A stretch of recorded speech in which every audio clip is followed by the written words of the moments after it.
Genau, herzlich willkommen zum zweiten Teil. Welcome to the second Friede part, zwischen Israel und der peace arabischen between Welt, Israel and ein the Bund, Arab den world, Gott schon lang a angekündigt covenant foretold by God a long time hat. ago. Diese Frage beschäftigt Menschen schon seit sehr langer Zeit und viele wünschen sich, dass es im Nahen Osten eine For a Lösung für long den time, Konflikt zwischen Israel many und Palästina gibt. have been occupied with this issue and wish Tatsächlich hat that Gott there would be a in der Bibel solution in schon the Middle bestimmt, East dass Israel to the wieder eine conflict Nation between werden Israel wird and the und Palestinians. dass es für In einen fact, God Friedensvertrag already geben described in wird. the Bible that Israel would become a nation Und again zwar and hat er that there das would be a gemacht peace im covenant. Buch des Propheten Daniel. And he In did Kapitel this 9 in the book geht es of the das prophet of Volk der Daniel Juden. in chapter Und 9, dort zeigt Daniel, was in bis which zu it dem is Ende about the vom Jewish Zeitalter nation. mit dem Volk der God Juden showed passiert. Daniel what will happen to the nation of Israel In until Vers the end of this 24 age.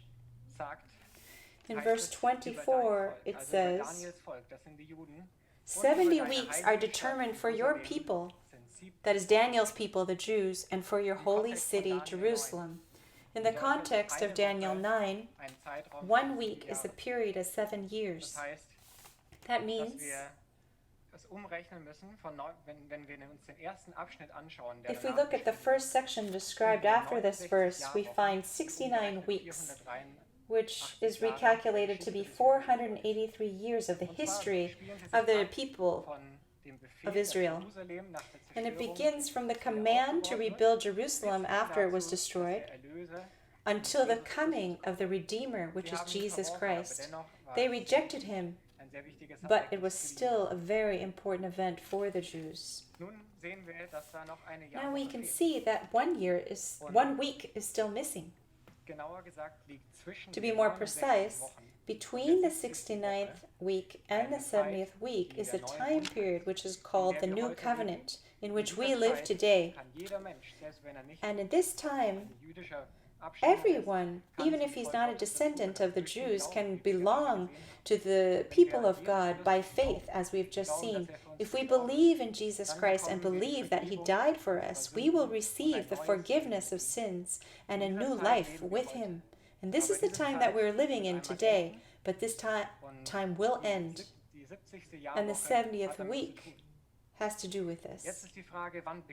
Now the question is, when will the 70th week? Is there a date?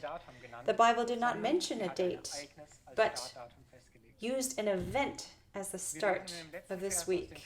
In the last verse of this chapter it says, "And with strength he shall confirm a covenant with many for 1 week."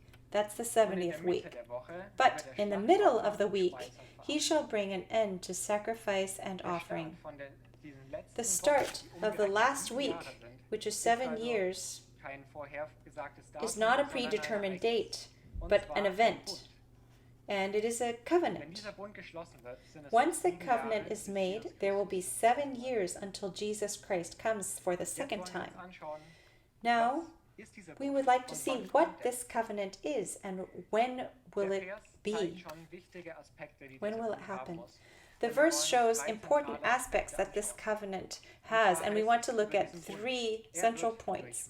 It says about the covenant that it will be made with strength, and also it will be made with many, and it has something to do with sacrifice and offerings. We'll go into this in more detail later. The period of time for the length of the covenant is also mentioned. It says 1 week, so 7 years.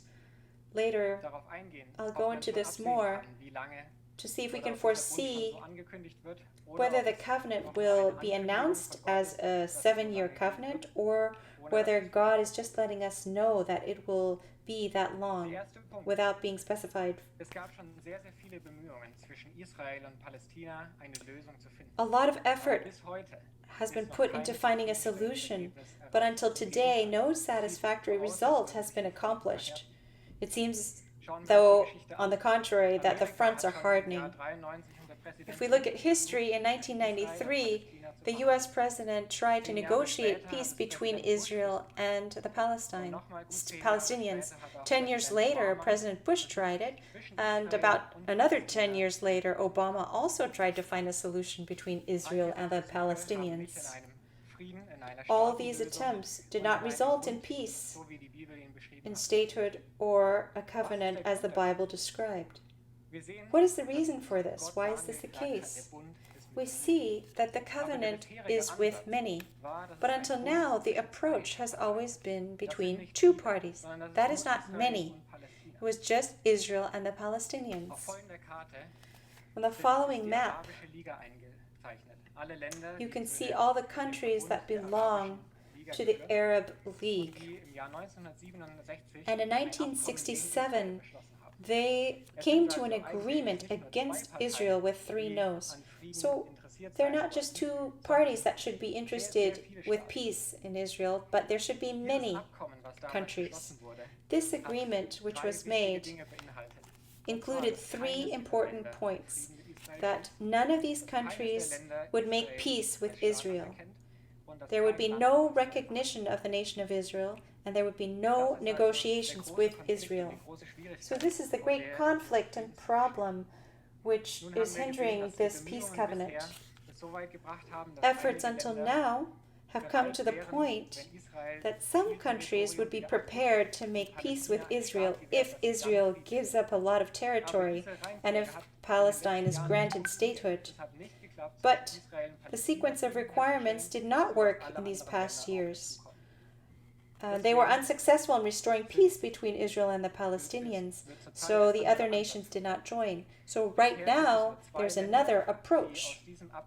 Currently, there are only 2 countries that had left that previous agreement of the Arab League, which is Egypt and Jordan, which occurred 25 years ago. And since then, there was no official recognition of the nation of Israel by any other country. But what we have seen in the last few months is truly amazing. After 25 years break, suddenly, countries have normalized their relationship to Israel and have made peace. First, there was the United Arab Emirates, Bahrain, and a few weeks ago, Sudan also confirmed normalization with Israel. Now we see a different approach. Now it is about including many nations. The current U.S. administration is in direct contact with many of these countries. Already in this week, the Secretary of State went to Saudi Arabia, Qatar, and other countries to negotiate peace. The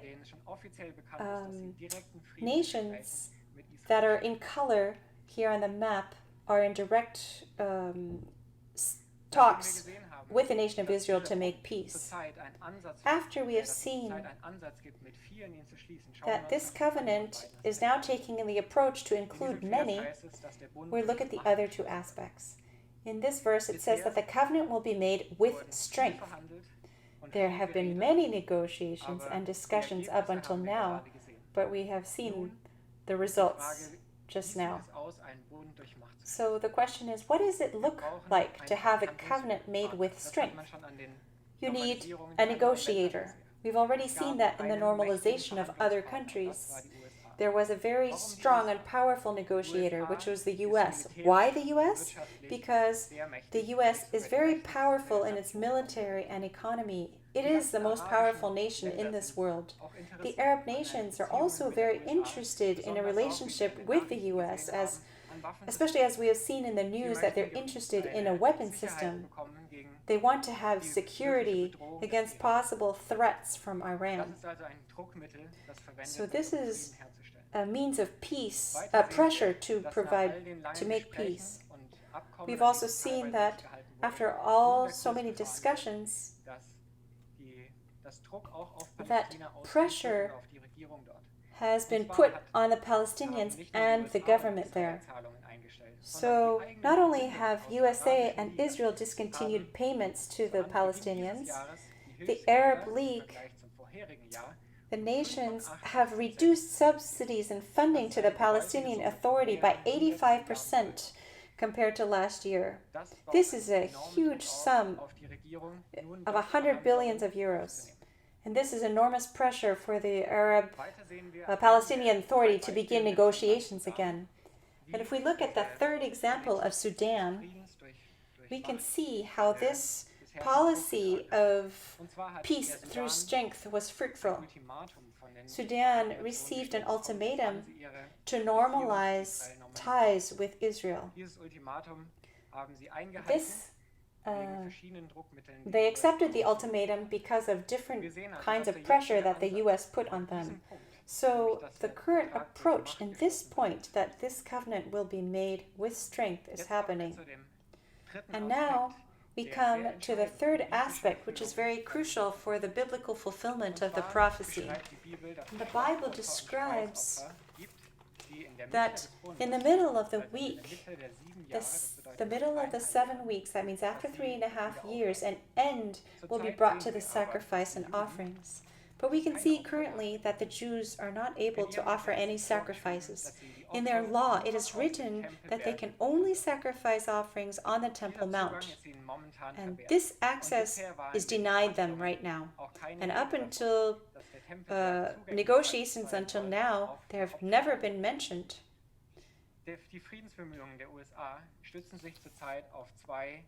The U.S. efforts for peace is supported by 2 documents. The first is the Peace to Prosperity, and the second is the Abraham Accords. Peace to Prosperity is the economic and political basis, which deals with financial issues to support the Palestinians. It is a comprehensive plan for the Palestinians. The political issues is also addressed, where the boundaries should be drawn and statehood solutions should be. The second one is the Abraham Accords, which I'll go later. In Peace to Prosperity, it not only addresses the economic and political issues, but also the religious issues, which is important for the fulfillment of the prophecy. And it says here, Jerusalem's holy sites should remain open and available for peaceful worshippers and tourists of all faiths. People of every faith should be permitted to pray on the Temple Mount in a manner that is fully respectful to their religion, taking into account the times of each religion's prayers and holidays, as well as other religious factors. In summary, the Temple Mount should not be exclusively for one religion, but for all faiths. All faiths should have access to worship God as their religion prescribes. And that means that the Jews also can offer their sacrifices. This Peace to Prosperity plan was not just decided by the U.S., but was in cooperation with many Arab countries. So it is an approach that all the allies of Palestine support. And we also see this in the Abraham Accords. This agreement speaks of the freedom of religion and peace between the 3 Abrahamic religions. All these religions have something to do with Abraham. Abraham is the father of the Jews, he's the father of the Arabs, and for the Christians, he's also the father of faiths. So now, these 3 different religions want to make peace. The first was to join this accord was the United Arab Emirates, Bahrain, and Israel. Based on this, peace is trying to be restored, and there's also included the important aspects of sacrifice and offerings. So if we ask ourselves, when is this last 7 years going to begin and the 3.5 good years? It will begin when the covenant is made and the sacrifices begin. So now we are living in the time before the 3.5 years of peace and security. When can the Jews start? The Jews don't have to make lengthy preparation to build a temple on the Temple Mount and to offer sacrifices. But we see in the scripture that it only requires an altar to begin sacrifices, which you can read in the book of Ezra. And the Jews have already built this altar, and it's ready to be put on the Temple Mount. There's also the prerequisite that the temple must be purified with a ritual, with a red heifer, which has not existed in a very long time, but now it is available in Israel. And what is also very important is the people who carry out the priestly service. The Temple Institute made a call to the whole world that anyone who can prove that they're descendants of Aaron can come to Jerusalem to be trained in the priestly service. This program has already been going for many years, and they are ready to offer up the sacrifices with their priestly service in a matter of hours. So everything is ready and is just waiting for the covenant to be made and the fulfillment of these criteria. We see that it will be made with strength to make peace, and it will be with many. Some countries have already joined this accord, and in the near future, other countries also will join. The sacrifices are ready and are also a part of this negotiation. So now to come back to the graphic, today we are standing right before the making of this covenant. So when this covenant is made and the offering sacrifices begin, there will be 7 years until the second coming of Jesus Christ.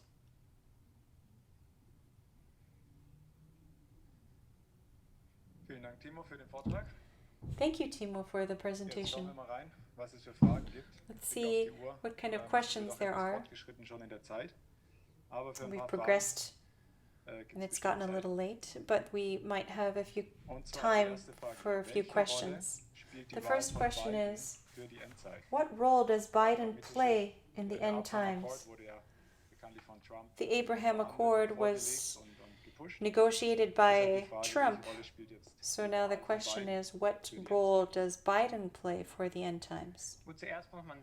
Well, first, we want to say that Biden has not been officially elected. The official election will be made by the electors, which has not occurred yet. So, of course, it is possible that he will become president, but it has not yet been decided. What role does it play for the end times? We see first that God is not bound by man, but until now, God has used the administration in a very strong way. There has never been an administration who had supported Israel in such a way. The first thing they did was to move the embassy to Jerusalem, which no one has dared to do before. They're such a strong partner of Israel that it really looks like God wants to use this administration and wants to continue to use it. So there's still 2 more months for us to find out. But what is also important to see is what Biden is planning to do. If you look at their program, you can see in the contents of their plan is the preparation for the kingdom of the Antichrist. And there will be a time when there will be such a government. But we have to pray and ask God whether now the time is where that kind of a government will be, or whether there will be an extension so that the current administration can continue on. This is a very exciting topic, which in the next few days and weeks we will be able to follow the developments. We have 2 more questions. The first question is indirect. I'm a Muslim, but I don't want to die in the apocalypse. Do I need to change my religion?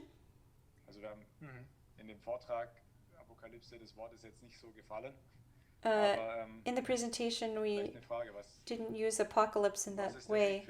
But the question is, what is the way in this time? First, I want to say that I don't belong to any religion, but that I have a living faith in Jesus Christ. And no matter what religion we belong to, every man will be judged. At the very latest, when you die.